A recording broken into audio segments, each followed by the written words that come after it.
Good morning Keralam വിശദമായ വാർത്തകളിലേക്ക് പോകുമ്പോൾ തുടക്കത്തിൽ സൂചിപ്പിച്ചതുപോലെ തന്നെ നമ്മുടെ അയൽ രാജ്യങ്ങളിൽ നിന്നുള്ള വാർത്തകളാണ് ആദ്യം പ്രേക്ഷകരുമായി പങ്കുവയ്ക്കുന്നത്. സാമ്പത്തിക പ്രതിസന്ധിയെ തുടർന്ന് ജനകീയ പ്രക്ഷോഭം ശക്തമായ ശ്രീലങ്കയിൽ മന്ത്രിമാരുടെ കൂട്ടരാജി. പ്രധാനമന്ത്രി മഹിന്ദ രാജപക്സെ ഒഴികെയുള്ള മുഴുവൻ മന്ത്രിമാരും രാജിവെച്ചു. അടിയന്തര മന്ത്രിസഭാ യോഗത്തിന് ശേഷമാണ് തീരുമാനം. ഇന്ന് പ്രധാനമന്ത്രി പ്രസിഡന്റ് ഗോട്ടബായ രാജപക്സെയുമായി കൂടിക്കാഴ്ച നടത്തും.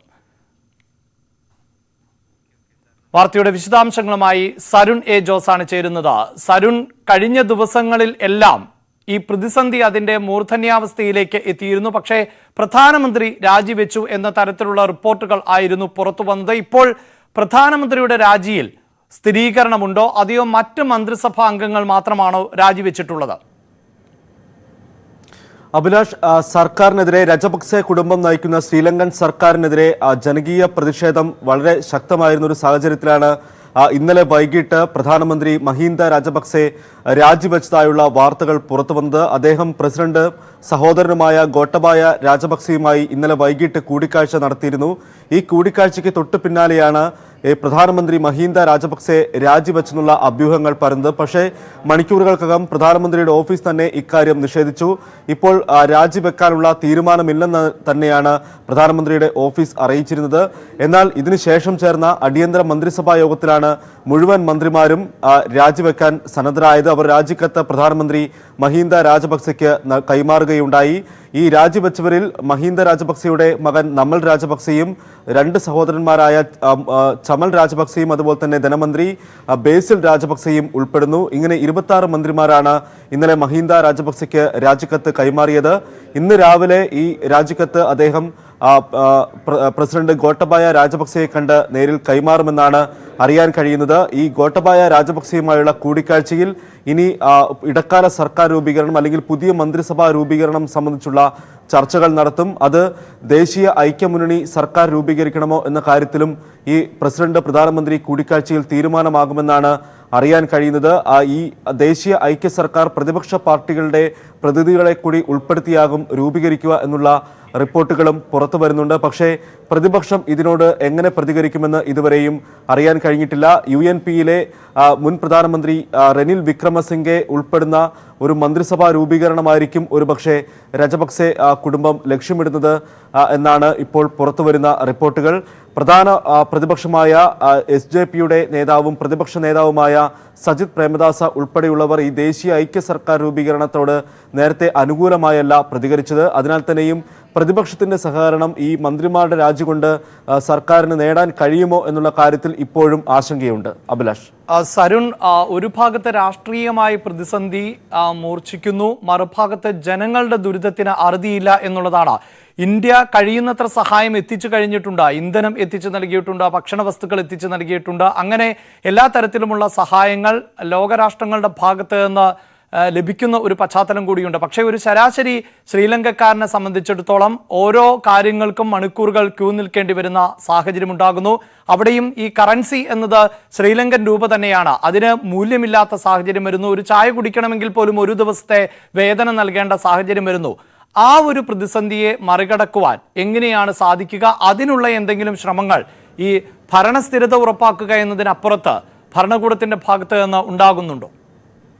അഭിലാഷ്, നമുക്കറിയാം ഈ ശ്രീലങ്കയിലെ ഈ സാമ്പത്തിക പ്രതിസന്ധിയുടെ മൂല കാരണം അവരുടെ വിദേശ നാണ്യശേഖരം തീർന്നു എന്നത് തന്നെയാണ്. അവർക്ക് ഈ കോവിഡ് വരുത്തിവെച്ച പ്രതിസന്ധി, അതുപോലെ തന്നെ 2019 അവിടെ ഈസ്റ്റർ ദിനത്തിൽ ക്രിസ്ത്യൻ പള്ളിയിൽ നടന്ന സ്ഫോടനം, ഇവ രണ്ടുമാണ് ശ്രീലങ്കയുടെ ഈ ഇപ്പോഴത്തെ പ്രതിസന്ധിക്ക് കാരണമായി പറയപ്പെടുന്നത്.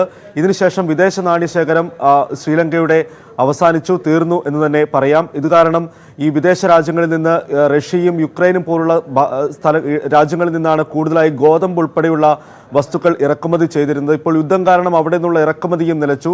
അതുപോലെ തന്നെ വിദേശ രാജ്യങ്ങളിൽ നിന്ന് ഇറക്കുമതി ചെയ്യുവാൻ വിദേശ നാണ്യശേഖരം തീർന്നതിനാൽ ശ്രീലങ്കയ്ക്ക് കഴിയുന്നുമില്ല. കഴിഞ്ഞ ദിവസങ്ങളിൽ വന്ന റിപ്പോർട്ടുകൾ ഈ ശ്രീലങ്കൻ തീരത്ത് വിദേശ രാജ്യങ്ങളിൽ നിന്ന് ഇന്ധനവുമായി ഡീസലുമായി കപ്പലുകൾ ശ്രീലങ്കൻ തീരത്തെത്തി. പക്ഷേ തുറമുഖത്തേക്ക് അടുക്കാൻ കഴിയുന്നില്ല. കാരണം ഈ ഡോളറുമായുള്ള ഈ വിദേശ നാണ്യശേഖരം തീർന്നു തന്നെയാണ് പ്രധാന പ്രതിസന്ധി. ഇപ്പോൾ ഒരു ഡോളറിന് 275 ശ്രീലങ്കൻ രൂപ കൊടുക്കണം ഒരു ഡോളറുമായുള്ള കൈമാറ്റത്തിന്. അത്രയേറെ പ്രതിസന്ധിയാണ് ഇപ്പോൾ പാൽപ്പൊടിക്കും അതുപോലെ തന്നെ അരിക്കുമൊക്കെ ഒരിക്കലും നമുക്ക് ചിന്തിക്കാൻ കഴിയാത്തത്ര വില ഉയർന്നു കഴിഞ്ഞു. അങ്ങനെ ജനജീവിതം ഏറെ ദുസ്സഹമായിരിക്കുന്ന സാഹചര്യം, സ്കൂളുകൾ അടയ്ക്കുന്ന സാഹചര്യം, വൈദ്യുതി മുടക്കം 13 മണിക്കൂറിലേറെയാണ് ഇപ്പോൾ അവിടെ ശ്രീലങ്കയിൽ പവർ കട്ട്. ഈ മന്ത്രിമാരുടെ ഓഫീസുകളടക്കം പ്രവർത്തനം അവസാനിപ്പിക്കേണ്ട ഒരു സാഹചര്യമാണ് ശ്രീലങ്കയിൽ ഉള്ളത്. അടിയന്തരാവസ്ഥ പ്രഖ്യാപിച്ചും അതുപോലെ തന്നെ കർഫ്യൂ ഒക്കെ പ്രഖ്യാപിച്ചെങ്കിൽ പോലും ഈ ജനങ്ങളുടെ പ്രതിഷേധത്തെ അടിച്ചമർത്താൻ ശ്രീലങ്കൻ സർക്കാരിന് കഴിയുന്നില്ല. അവിടെയാണ് സരുൺ സൂചിപ്പിക്കുന്ന പോലെ തന്നെ ആളുകൾ പൊറുതിമുട്ടുമ്പോഴാണ് തെരുവിലേക്ക് ഇറങ്ങിയിട്ടുള്ളത്. അത് നമുക്ക് ദൃശ്യങ്ങളിൽ കാണാനും സാധിക്കുന്നു.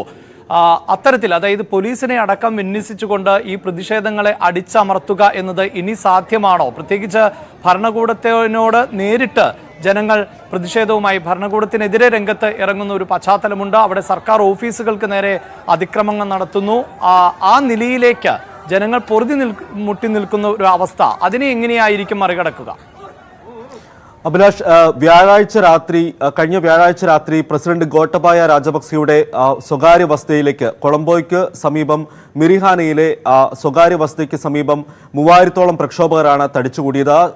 ആ പ്രതിഷേധം വലിയ സംഘർഷത്തിലേക്ക് വഴിമാറുന്ന ഒരു സാഹചര്യമാണ് വ്യാഴാഴ്ച രാത്രി ഉണ്ടായത്. ഇതിന് തൊട്ട് പിന്നാലെ പ്രസിഡന്റ് രാജ്യത്ത് അടിയന്തരാവസ്ഥ പ്രഖ്യാപിക്കുന്നു.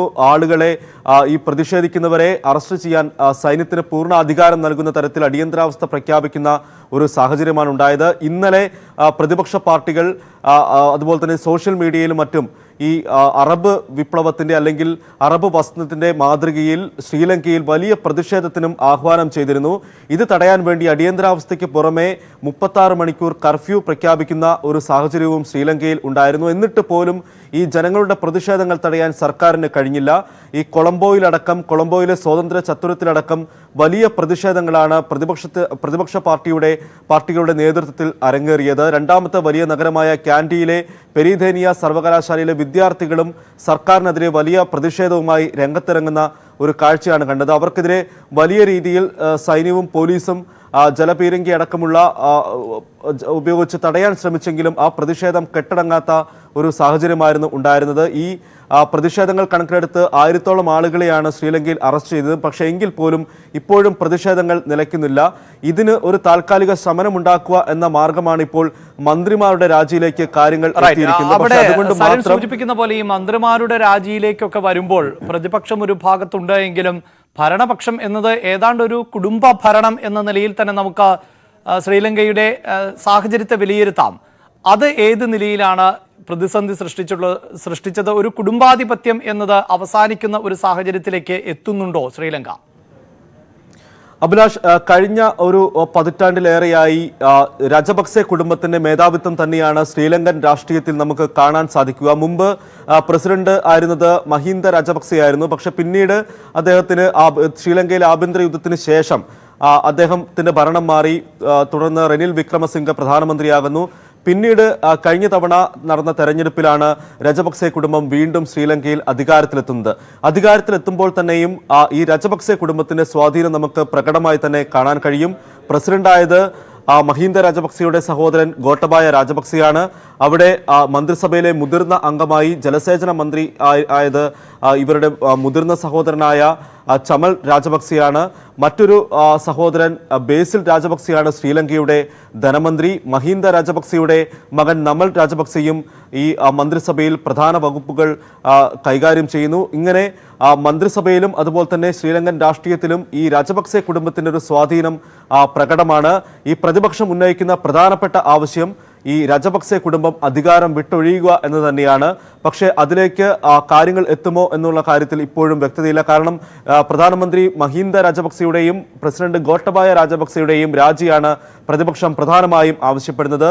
ഇത് ഈ മറ്റു മന്ത്രിമാർ രാജിവെച്ചാൽ പ്രതിപക്ഷത്തിന്റെ ഈ പ്രതിഷേധം കെട്ടടങ്ങുമെന്ന കാര്യത്തിൽ യാതൊരു ഉറപ്പുമില്ല. ഈ രാജപക്സെ കുടുംബം തന്നെ അധികാരത്തിൽ നിന്ന് ഒഴിയണമെന്നാണ് പ്രതിപക്ഷം ഇപ്പോഴും ആവശ്യപ്പെടുന്നത്. അത്തരം നിർണായകമായ തീരുമാനങ്ങൾ ഉണ്ടാകുമോ എന്ന് തന്നെയാണ് ഇന്ന് ശ്രദ്ധിക്കേണ്ടത്. പ്രത്യേകിച്ച് ഇന്ത്യൻ സമയവുമായി താരതമ്യം ചെയ്യുമ്പോൾ ശ്രീലങ്കയുടെ പ്രാദേശിക സമയത്തിൽ വലിയ മാറ്റം ഒന്നുമില്ല. അതുകൊണ്ട് തന്നെ ഈ പകൽ എന്നത് ശ്രീലങ്കയിലെ രാഷ്ട്രീയ നീക്കങ്ങളിൽ വളരെ പ്രധാനപ്പെട്ടതാണ്. അത്തരം അപ്ഡേഷനുകൾ അതാത് ഘട്ടങ്ങളിൽ സരുണേ ജോസ് പങ്കുവെക്കുകയും ചെയ്യും.